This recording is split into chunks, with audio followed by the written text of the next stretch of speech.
Afternoon. It's Good Friday, the 10th of April 2020, just after 1 o'clock. Welcome to UK Column News. I'm your host, Mike Robinson. Joining me in the studio, Patrick Henningsen from 21st Century Wire. Welcome to the programme, Patrick. Great to be with you, Mike. We will just get straight on with the latest statistics on COVID-19. 1.6 million global cases now. 96,939 deaths is the latest stat. Global recoveries up to 365,789. So that means that active cases at the moment, 1.154 million active cases, of which 1.1 million are mild and 49,184 are considered serious or critical. Now, of course, the subject on everybody's minds at the moment, Patrick, is the lockdown. Now, it's been very interesting that in the live streams that the British government have been putting out over the last week or so, the mainstream media, when they've been asking questions, have always asked, what's the exit strategy? When are we getting out of this? What's going on? Well, Dominic Raab had a little bit to say about that yesterday. Today I chaired a COBRA meeting with senior ministers, officials and representatives from Scotland, Wales, Northern Ireland, as well as the Mayor of London, so that we could take stock and assess where we are right across the United Kingdom. And at this stage, the government is continuing to gather all of the relevant data to obtain the fullest picture possible of the effects of the social distancing measures that we've put in place. Now, while the early signs suggest that they are having the impact that we need to see, it's too early to say that conclusively. SAGE will meet next week to discuss the latest evidence and will keep the measures we've put in place under review. As we've said on many occasions now, we'll be guided by the science at all times. So we don't expect to be able to say more on this until the end of next week. And let me just be, again, very clear about this. The measures will have to stay in place until we've got the evidence that clearly shows we've moved beyond the peak.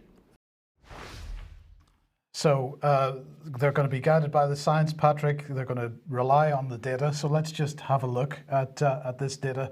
So on screen now, then, we have UK COVID-19 cases.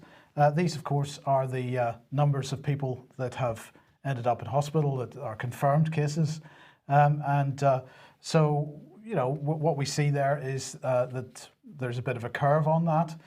You know, I mean, it is a logarithmic scale on this graph that's appropriate for this type of virus propagation.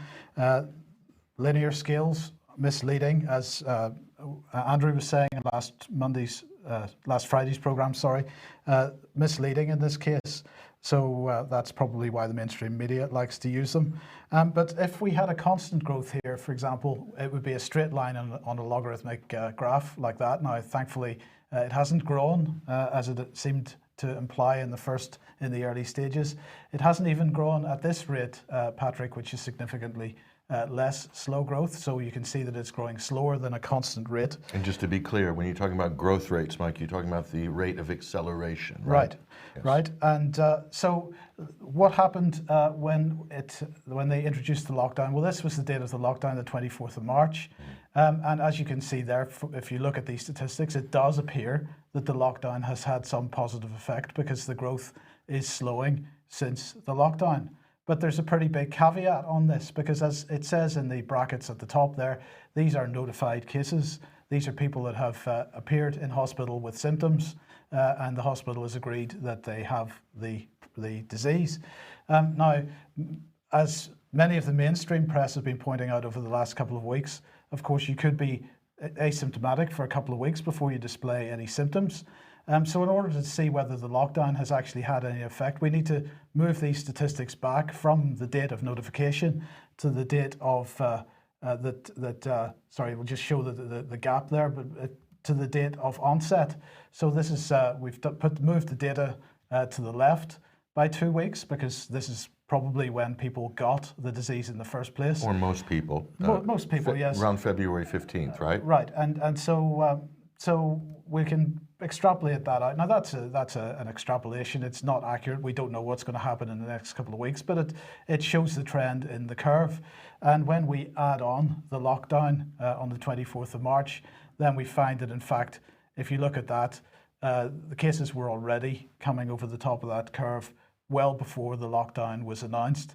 So I don't think the government at this point, I think this clearly shows that the government at this point cannot claim that the lockdown is responsible for the slow in the number of new cases. So clearly it was leveling out already, Mike, by the time the lockdown was announced. That's absolutely right. So the question is, back to the government, you maintain that the data is driving your decisions. I'm afraid the government is going to have to explain this in more detail, because the data does not seem to be what is behind their decisions. They seem to have made the decision about the lockdown in spite of the data. The reality is, Mike, that the virus had already made its way through the population long before the lockdown. This is what other scientists, what other heads of medical and health authorities are saying in other countries around the world. So to think that it just appeared all of a sudden at the beginning of March is factually untrue and is not being guided by the science, in fact. So Patrick, we're going to look at the difference between non-lockdown and lockdown. Well, this is an interesting story. Let's look at non-lockdown countries versus lockdown countries, Mike. Take a close look at here. We've got a scale that we've set up. This is the deaths per 1 million. As you can see, there's the key. The red line is deaths per million. And if we just add in here, these are the cases per million. So if you look at the bottom, on the left-hand side, you have the non-lockdown countries in white: Sweden, Iceland, Mexico, Belarus, South Korea, Japan, and Taiwan.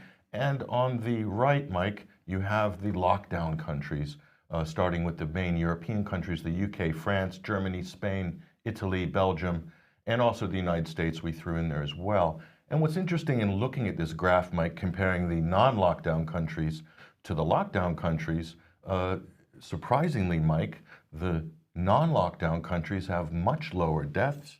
And of course, the Icelandic green bar there, that's cases per million. That's because they have tested 25% of their population in Iceland. So they've done much more testing than anybody else in the non-lockdown category? Yeah, so basically that's why that green bar is so high. But the real number here to look at, Mike, is the red line. This is deaths. This shows the effectiveness. So we can say safely, Mike, that non-lockdown countries are doing just as good or better than lockdown countries. So you have to ask yourself the question, Mike, if they're getting the same results or better results without having to implode their economy, without having to destroy their society, without having to ruin the business sector for potentially a generation, the small to medium-sized family-owned business sector, the self-employment sector, the damage will ripple for decades. They haven't done any of that, and yet they're getting better results. So the argument that the lockdown was a good choice, this is definitely something that is up for debate right now. I mean, if we look at that again, Mexico, for example, they seem to be moving. They're implementing a lockdown now increasingly. So I'm wondering why they've decided to do that. Bearing in mind, this graph is showing quite clearly that while there was no lockdown in place, they were doing very well. They're probably doing that because of public pressure. As we'll show you in a minute, a lot of countries are getting pressure from the media, from international organizations. But countries like Mexico is doing random sample testing, field testing, to be able to ascertain an average of cases in the country. Of course, that is the proper epidemiological procedure in the event of a pandemic. For some reason, Mike, this has always been done in pandemics, but it was suspended as a practice in January 2020. All of these countries didn't do the random sampling, and all you hear from the mainstream media pundits and the kind of people supposedly challenging the government, they're saying, test, test, test. You must test everybody. That's not actually according to the way epidemiology is done traditionally. No, the first thing you do is sample testing in order to ascertain what is the average rate of infection, plus or minus a margin of error for the entire population. It's the first thing you do. You deploy those teams. That didn't happen with any of these lockdown countries. So they have no data, and that's when the problem begins. Right. So let's take a look at probably the most high-profile case in terms of a non-lockdown country, Mike, is the country of Sweden. Now, we often hear about the Nordic model, but here is the Prime Minister of Sweden, Stefan Löfven, and he's saying we all as individuals have to take responsibility. We can't legislate and ban everything. That's the Prime Minister of Sweden, Mike. And here is one of the Stockholm residents which spoke to AFP, the news agency. She said, "We trust our government and trust the system in a way that other countries maybe don't as strongly." So maybe that also plays a part in why Sweden doesn't feel that it's necessary to put such forceful measures until the case worsens. Now, we just showed you the numbers. They're well into the same trajectory that we're into. So they were infected at the same time, more or less, Mike. So it's probably not going to worsen. However, if you look at the media reportage for Sweden, which we'll show you in a minute, there's a push right now to demonize Sweden, to say that they're putting millions of lives at risk. But let's look at what life is like right now in Sweden, Mike. Here is a nice picture of the waterfront. And so Sweden, no lockdown. And these are the measures that they have been taking. Common sense, hygiene, interactions, and social distancing. Nothing really super strict, but basically common sense stuff. Yeah. Self-isolating. Anybody who's feeling ill, they're going to get medical care or see a doctor. Any of the vulnerable or elderly, they're also encouraged to self-isolate, Mike, but you will see elderly people out in the supermarket shopping and so forth, okay? No Soviet-era queues around the corner at supermarkets. No standing 2 meters apart and waiting to get into supermarkets. They're not doing any of that. You saw the numbers that they've achieved already, very similar to the other non-lockdown countries. However, they have sort of tightened it up in the last couple of weeks. Gatherings are down from 500 to 50 persons. So they are recommending more stringent measures and just caution in general. What's open? Playgrounds and parks, okay? What's also open? Primary, secondary, and high schools. Now, a lot of people, virtue signaling people in the West will be shrieking in horror that Sweden has left their primary, secondary, and high schools really up to the age of 16 open. The reason for that is because their science team basically advocated herd immunity. This is exactly what Boris Johnson and his team initially advocated when they first unveiled their first plan, and they got savagely attacked by the press and by the opposition and by various international NGOs and organizations. Now, we've shown you the results after nearly a month of this policy, and well, it looks like Sweden is ahead in the game, as are the other non-lockdown countries. That is irrefutable, Mike. The data is clear for everybody to see. What's also open in Sweden? Pubs, bars, restaurants. How is this possible, Mike? How can you be out having a pint when there's this global pandemic ravaging its way through your country? Are the Swedes somehow better equipped to deal with this? I'm not sure. Well, there is a propaganda campaign, but let's look at what life is like in Sweden. This is Forbes. That's there on one of the waterfront districts there in Scotland. They're having a nice sort of spring drink and lunch. In Sweden, you mean? In Sweden, yeah. Yes. And let's look at, here's another nice shot, social scene there. This is Stockholm. So, yep, they're not under lockdown, Mike, and they're achieving as good or better results than the lockdown countries. So you have to ask yourself what's going on there. But here comes the naysayers. Sweden has no coronavirus lockdown, but can it last? There's a whole slew of these articles this week. They're really hammering Sweden. They're really sort of challenging them and saying they must go into lockdown, which, if you think about it, Mike, is kind of pointless at this point. Because whatever virus has entered the country and made its way through the population, it's already there. They're already close to achieving herd immunity in Sweden. And hence they might avoid a second wave that maybe other lockdown countries could face, according to a lot of epidemiological experts. We'll show some of those in a minute. So this is pro-lockdown propaganda. This is how you should be viewing this. And here's much of the same. Sweden, which refused to implement a coronavirus lockdown, has so far avoided a mass outbreak. Now it's bracing for a surge in deaths, Mike. So everybody's out. Sweden took the unusual step of not implementing a lockdown to halt the spread of the coronavirus. So they're saying, look at the framing here. They're saying that Sweden took the unusual step, Mike. Unusual. So their policy seems to be working, but yet it's an unusual step. So couldn't you just as easily say the lockdown countries took an unusual step of performing a giant social engineering experiment that has no historical precedent whatsoever? There are no universal whole nation lockdowns in history. It's never happened, okay?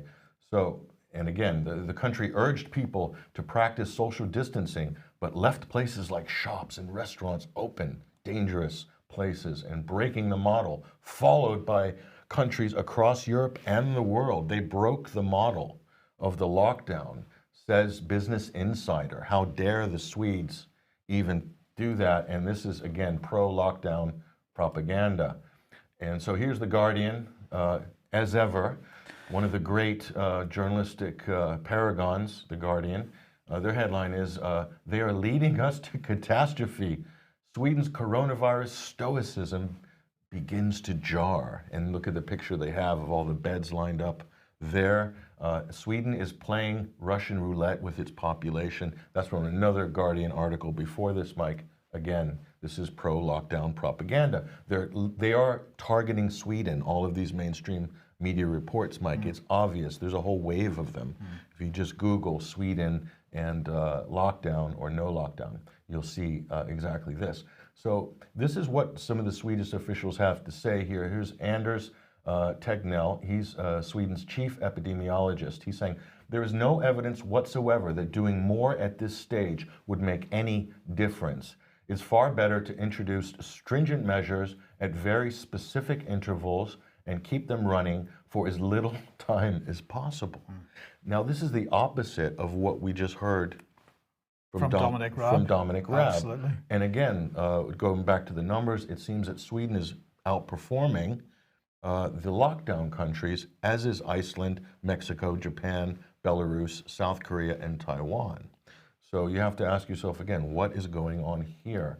So again, and here is Dr. David Katz, founding director of Yale University Prevention Research Center. And this is what he had to say about lockdowns. He said, "I'm deeply concerned that the social, economic, and public health consequences of this near total meltdown of normal life, schools and businesses closed, gatherings banned, will be long-lasting and calamitous, possibly graver than the direct toll of the virus itself. The stock market will bounce back in time, but many businesses never will. The unemployment, the impoverishment, and despair likely to result will be public health scourges of the first order," Mike. And you notice, Mike, as well, that have you seen much coverage in the mainstream media about failing businesses?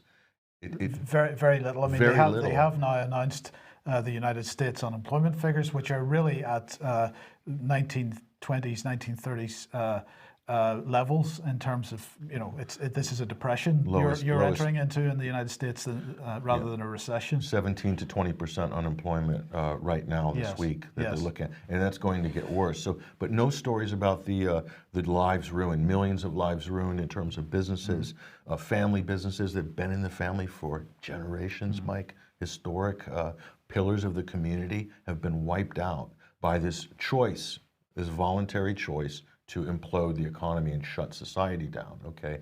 Now, you have to ask yourself again, is this the right move? Was this really well considered, or could this have possibly been done on not only bad data, Mike, but on impulse as well? Let's look at some of the other experts and see what they're saying, Mike. This is Dr. John Ioannidis, and he is a professor of epidemiology and population health at Stanford University in Palo Alto, California.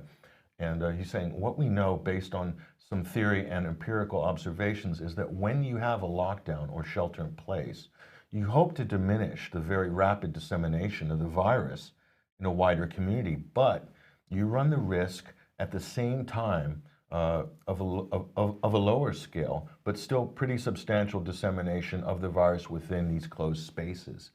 So he's saying that we ask the spaces we ask people to stay in.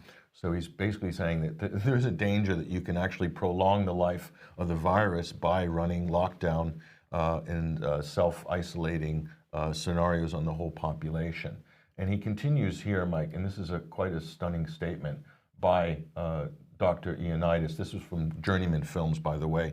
This video is available online for everyone to see. It's not just throwing everything at the problem and hoping that it will work. This would be medieval medicine. And I'm scared to believe that in the 21st century, we just go blind and throw medieval medicine on the entire population of the entire world. He's talking about the lockdown policy and everything that goes with it, Mike. So that's a pretty amazing statement. And this is also backed up here by Jean-Dominique Michel. He's a medical anthropologist from Geneva, very well known in the media and medical community. He's saying closing everything inevitably leads to economic and social disaster. In the absence of the means to apply the best strategy, screening, confinement, and treatment, resorting to a lockdown is an archaic and ineffective measure, but the only one that could be taken. So he is questioning the efficacy, Mike, of this particular policy. And he does go on here. He says, once this collective hallucination is passed, it will be time to make a rigorous post-mortem of health decisions and to seek to understand what happened. Will all of the incredible societal waste is generated. So that is Jean-Dominique Michel, Mike. So you can see there's a number of experts, Mike, that are basically saying that the lockdown policy is akin to a medieval approach. And as we proved earlier, the non-lockdown countries are doing just as well or better than the lockdown countries. So that really disproves the argument that a lockdown was necessary. Now, it's very hard to erase all of those case studies of non-lockdown countries, but this is what the numbers are telling us right now at this point, Mike, and they're going to tell us more or less the same thing next week. No, absolutely. And the week after, and the week after that. So in the UK, of course, we do have a lockdown, and the police are really unsure how to police it. So many people have seen this already, but Nick Adderley, who's the Chief Constable of Northamptonshire Police, was really warning yesterday that the police could soon increase the level of enforcement that they apply. So let's have a listen to what he had to say. Of course, at the extreme level, by going out and disobeying the law, you are increasing the chances of spreading this coronavirus and causing many more deaths, unnecessary deaths, in the county. So I want to be clear. Obey the law. Do not fall foul of the legislation that's now in place. We have given the communities 3 weeks to understand what is required and why. As from today, we will start to enforce that. I do want to make the point, though, that my message to the police officers here is one of common sense and discretion, as I said before. So we will not at this stage be setting up roadblocks. We will not at this stage be starting to marshal supermarkets and checking the items in baskets and trolleys to see whether it's a legitimate, necessary item. But again, be under no illusion. If people do not heed the warnings and the pleas that I'm making today, we will start to do that. So, Patrick, that is a direct threat, really, that he is going to impose this type of draconian situation on the people if they don't do what they're told. But this is what he said there was wrong on so many levels. First of all, there is nothing in the legislation which defines what is a legitimate item to be bought in a shop and what is not. Legitimate and necessary items. Right. So he is making this up as he goes along. And he is instructing he is arguing that in the future he will instruct his police to enforce or make a judgment, use their common sense about what a legitimate item is. There's nothing in the legislation which empowers him to do that. He is operating beyond his authority. Now, and I might add, Mike, just sorry to interrupt, but the tone of that statement is stunning. It's almost like the headmaster saying, I don't want to punish you, class, but there's a few bad apples in here, and if they don't shape their act up, we're going to put the whole class in detention. We're very sorry, but we're going to have it's tough love. Well, that's absolutely right. Now, as you would expect, there's been some pushback on this. The National Police Chiefs Council have pushed back on it. They've said the Chief Constable of Northamptonshire Police has clarified his earlier statement about police checking people's shopping, confirming that this will not happen. Well, of course, he said in the statement that it will not happen until he decides that it will happen, right? So that's a non-statement from the NPCC. Priti Patel then, what did she have to say? This is not appropriate. Let me be clear on that. This is not the guidance. This is a very important statement as well, because she's talking about guidance. He is justifying his behaviour because he sees his role and his police force's role as to uphold the guidance from the government. Well, I'm sorry, but guidance is guidance. Law is law. That's right. The police's role is to uphold the law, not to uphold the guidance. So the guidance is there to offer people advice. If the government feels that the guidance is not doing its job and that they want to enforce that guidance, then they've got to make it law. And that means going back to Parliament and making it law. So the police out of control here. Now, I have to say, I do wonder whether he made that statement with a view to really, because the government is totally into behavioural analytics at the moment. They are watching social media. They're assessing the mood of the country. And I just wonder whether he made that statement a bit of a guinea pig to run a little experiment for the analysts. And that may well drifted be out and see what the response is. That may well be what was going on in Scotland when they were suggesting that they were going to remove juries from trials as well.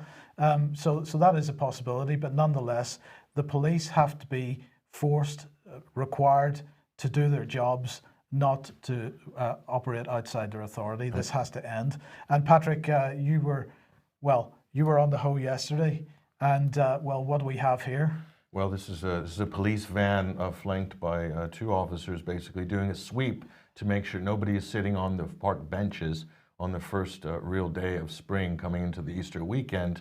And so it was extraordinary, including old age pensioners. Some of them were also occupying those benches, Mike.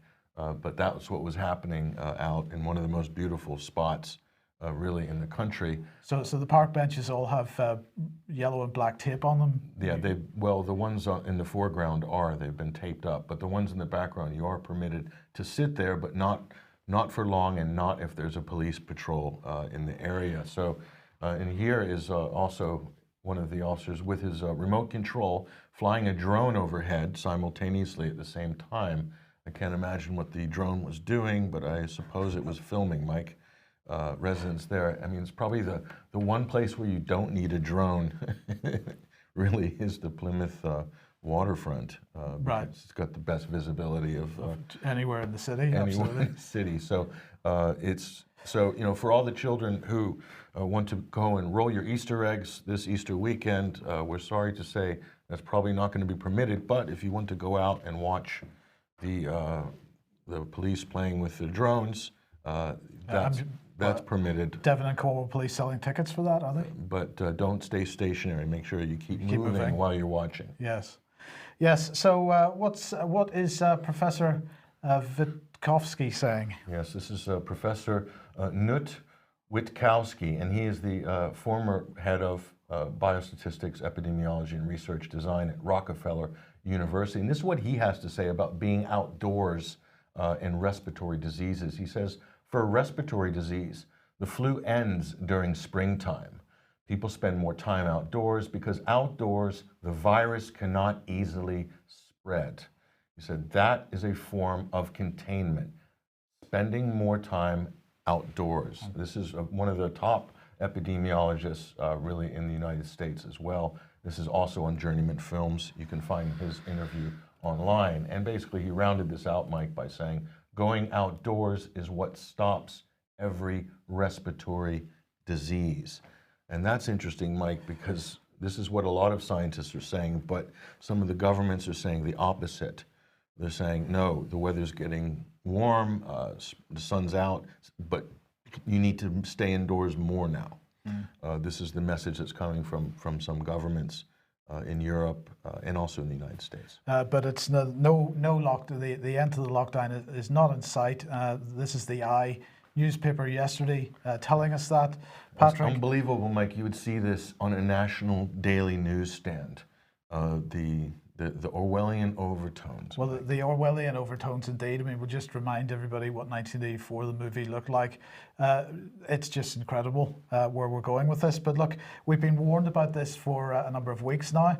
This is the Independent. Coronavirus UK lockdown will be indefinite until a vaccine is found, warned scientists advising government. And I think that was from the middle of March or so, 16th of March 2020.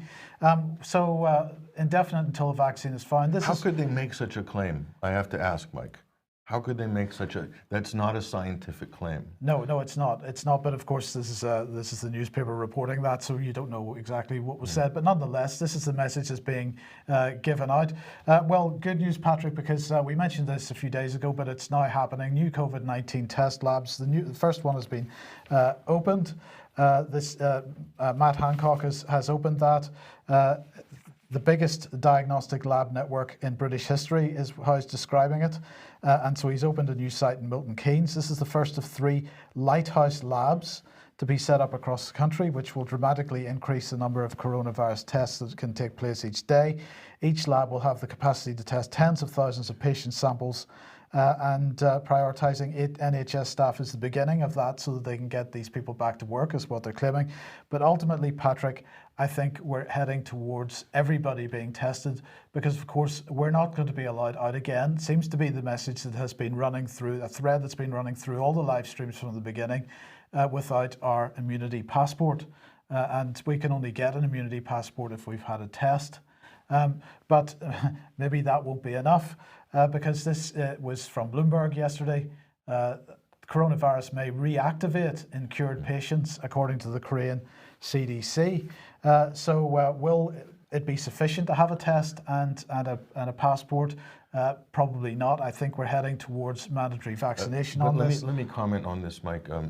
This is also a misleading headline in the sense that they're cherry picking a statement that's made about a single case or a few cases in Korea, and they're saying that this is what the Korean officials are saying broadly, and it's not a broad statement. It's not been analyzed yet. We're still early in the timeline. They can't make definitive scientific general claims yet. Right. But the media is very keen to try to do this. Right, and the other thing that they didn't make any comment in this article about was how good was the test. So they were making a statement about a patient would test negative one day, positive the next day.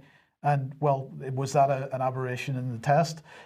Don't know. But anyway, this is heading towards vaccination, Patrick. And what I want to highlight is this, because we've seen many of these types of papers, scientific papers on this issue. This is a news feature on the PNAS website, avoiding pitfalls in the pursuit of COVID-19 vaccine.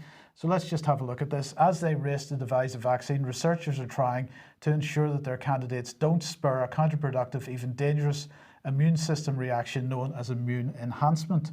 So it says researchers need to understand in particular whether the vaccine causes the same types of immune system malfunctions that have been observed in past vaccine development. They say since the 1960s, tests of vaccine candidates have shown a paradoxical phenomenon. Some animals or people who received the vaccine and were later exposed to the virus developed more severe disease than those who had not been vaccinated. So they're absolutely clear in this, Patrick, that there is a risk in rushing ahead with a vaccine that hasn't been properly tested, which seems to be what we're doing. And of course, even if it is properly tested, because many of the vaccines that we've seen this result from in the past have gone through the full testing regimen. So just continuing on this a little bit, Patrick, of course, the main driver of the British policy has been Imperial College. Well, I just wanted to highlight something here about Imperial College and where they're getting a lot of their funding, which of course is the Bill and Melinda Gates Foundation, and this is the Bill and Melinda Gates Foundation website. And so I just wanted to run through some of the grants that they've had, and this is just in 2 years, and it's millions of dollars, Patrick, and in fact tens of millions, Mike. Well, indeed. In fact, in the last 15 years or so, they've had $634,905 from the Bill and Melinda Gates Foundation. And of course, it's Bill Gates. If we wanted to pick one individual on this planet at the moment who's pushing the hardest towards mandatory vaccination on this, and more than that, he's pushing for the vaccination to be tagged in some way so that once you've received it, you can be scanned to show that you have received it.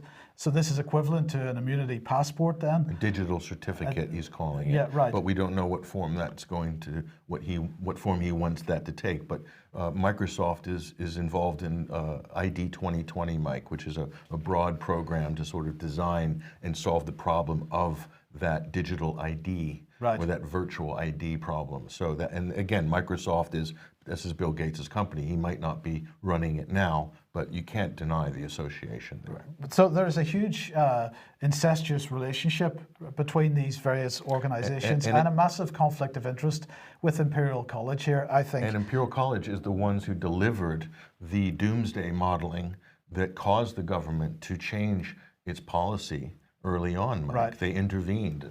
500,000 dead, 240,000 dead.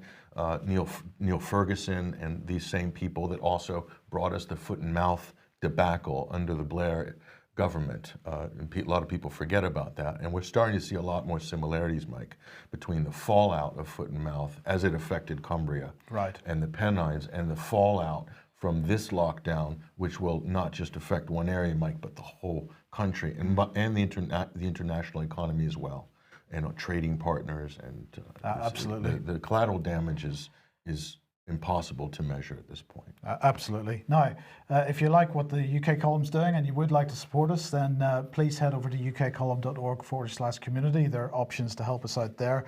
And I just want to say a massive thank you to everybody that has joined us in the last few weeks. Your support much appreciated, and we couldn't do this without you, so thank you very much. And let's move on to this then. Now, we showed this before. This was an article on the BBC, and we were making the point that despite the fact that they hadn't changed the URL, they had changed the content of the article. They changed the headline. They changed the text, and we were making the point that the text that they originally had on that article said this: every year more than 500,000 people die in England and Wales. Factor in Scotland and Northern Ireland, and the figure tops 600,000. The coronavirus deaths will not be on top of this.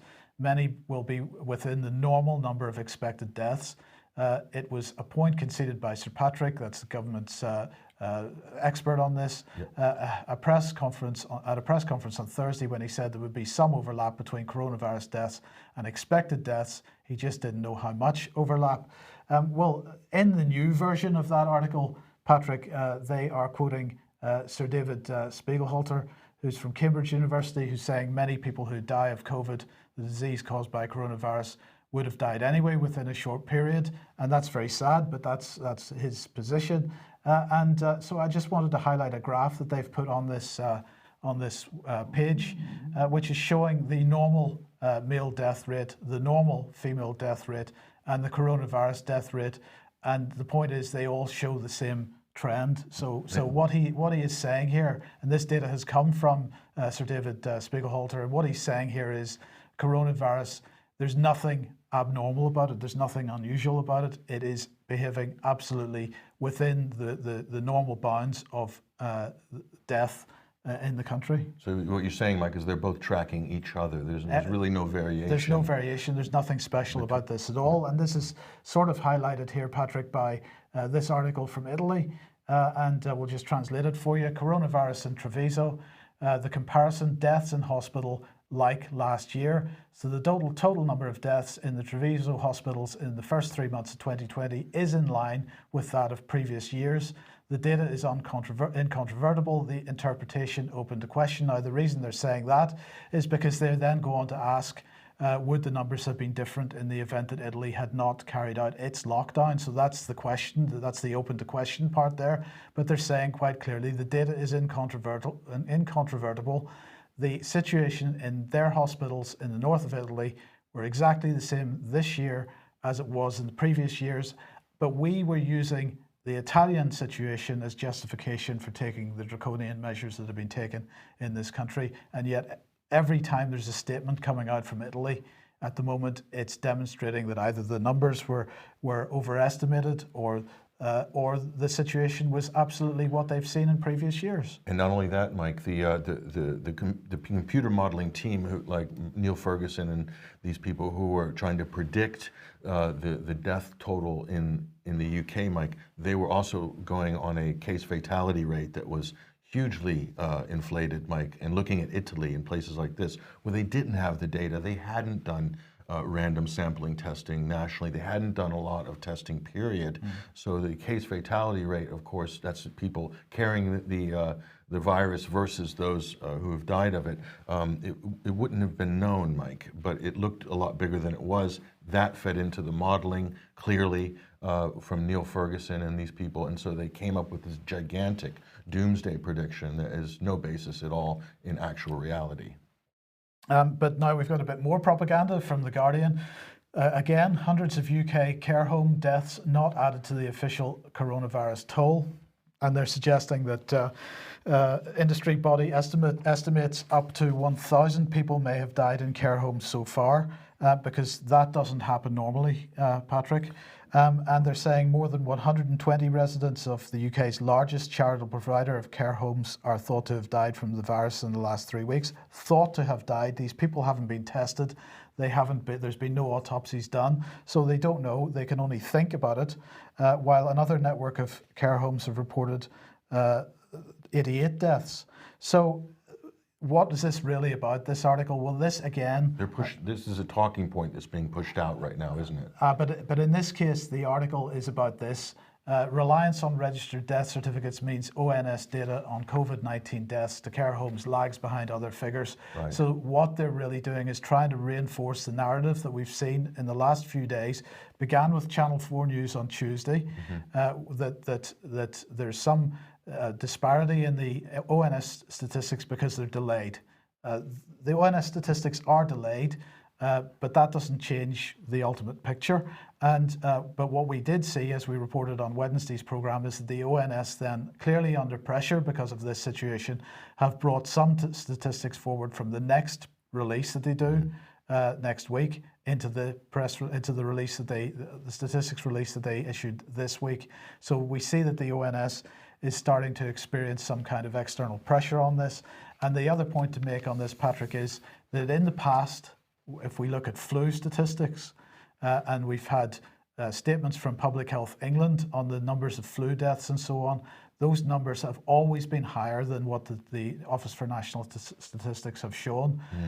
And because the Office for National Statistics, for all their faults, does a better job of this sort of thing ultimately than the other authorities. And this is what we're seeing trending on social media, Mike, when we were looking at this morning at Twitter and Facebook. There's a lot of people pushing this idea, and these mainstream articles are saying they're downplaying, the UK's downplaying the coronavirus totals. But actually, if you look at the reporting that the UK column has done, Mike, over the last few weeks, clearly there's evidence of the opposite. And I think that's been demonstrated quite clearly on your previous programs, and we may talk about that on Monday and Wednesday as well. Absolutely. So a couple of quotes, Patrick. Well, we've spoken to some healthcare professionals around the country to get a pulse on what's going on in emergency rooms and also in ICUs. This is from Northern Ireland. This is from a medical professional who's currently in government or previously in government. So there's been 2 deaths in the Out in the Galvin area, approximately 200,000 population there, and there's been 2 deaths. He was in his 80s with dementia and heart problems. Doctor informs me only 5 out of 16 ICU beds were being used. No one's on a ventilator. Doctors standing around on their mobile phones. Okay, this is from Northern Ireland, and here, this is from London. ICU beds seem full, like at peak busy time, but the hospital is not being overrun. This is from a major London General Hospital. These are just comments that have been shared with us by people working in the NHS or around the NHS. and in government, Mike. And that's just a very small sample of what we've received Absolutely. in the last We've week. been speaking to quite a number, and we're getting the same story from most of them. Right. Yes, so let's just briefly move on to this. Of course, the Express was reporting MPs handed an additional £10,000 each to help them work from home during lockdown. They're saying MPs are being offered an additional £10,000. It has emerged the extra cash injection will come on top of the 28,270 for London MPs and the £25,430 non-London MPs already receive to cover their office costs as the UK is gripped by the deadly coronavirus disease. So the Express correctly pointing out that MPs are being given extra money basically to run Skype. This is quite credible because, Patrick, the last time I looked, Skype was free. There was no license fee for that. So hold on, Mike. Are you telling me that they've awarded themselves a 10 grand salary increase per year to stay at home? No, right. So this is a very important point. This is what Reuters was saying, because that's a false claim. According to Reuters. It's a false claim because they didn't award themselves this. They were awarded it by the Independent Parliamentary Standards Authority. It's not an additional to their salary. It's a one-off bung. So Right. anybody suggesting that it's a pay rise, this is not quite correct.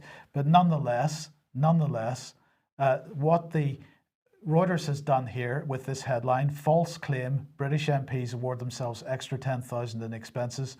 That is a carefully crafted headline, Wow. which implies that they didn't get the money. So are they accusing the Express of publishing fake news there, Mike? Well, I'm actually accusing Reuters of publishing fake news. It looks because, like Reuters is publishing yes, fake news. That is so- incredible, the amount of doublespeak going on. Try to follow that one, Mike. Absolutely, but we should say that perhaps Robert Jenrick will be using the £10,000 to keep driving to Hereford because he seems to like doing that. So another government member of the government has. We've had one in Scotland. Now we've got one in England, basically breaking the lockdown. Well, you've got to wonder: do they know something that we don't? Because if they actually believed that it was vital for people to stay in their homes, would they not do it themselves? You would think so, yes. So it's not just a case of them being cheeky or derelict, Mike. They actually are not, they're not afraid of leaving the house. No, indeed. Well, look, we're right out of time, Patrick. We'll just leave it on this one. This was sent to us. We like seeing how people are reacting to what's going on. But this is somebody falling through the sky, and the headline is "Skydiver who forgot parachute dies of coronavirus." What can we say? My favorite part about this, Mike, is up in the right-hand corner location, your mom's house. Yes. 4:20 p.m. So if anybody knows any more information about the identity of this gentleman, please get in touch with the UK Column. We'd like to know more information. This is an unconfirmed story. Of course, we don't know if it's real or if it's true, but if anybody knows about this gentleman, please send us any information you have. Yes. So on that note, we will leave it for today. Thank you very much for joining me, Patrick. Thank you for joining us. As Patrick says, we will be back at 1 p.m. As usual on Monday. It is Easter Monday, but we're going to do the program on Monday anyway. So we will see you then. Have a great weekend. Have a great Easter.